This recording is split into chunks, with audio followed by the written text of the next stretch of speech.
Virgin Boys supply pea for special boiled eggs in China. Watch this committed reporter eat an egg boiled in little boy's pea. He's not a pervert. He's in the Chinese city Dongyang, where every spring, food vendors collect buckets of pea from school urinals so they can boil up pots of Virgin Boy eggs, a unique springtime snack favored by local residents.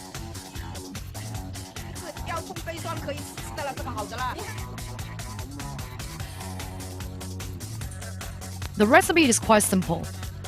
One first collects a bucket of pea dough from the local primary school. Eggs are soaked in a pot of urine, then brought to a boil.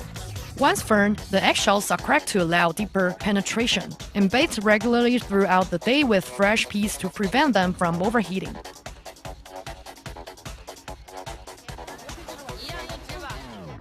Each treated egg fetches about 25 cents, roughly 4 times of the cost of a regular egg.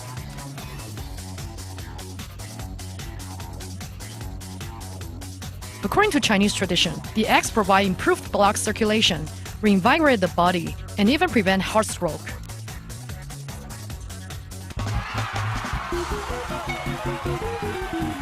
Follow us on Tumblr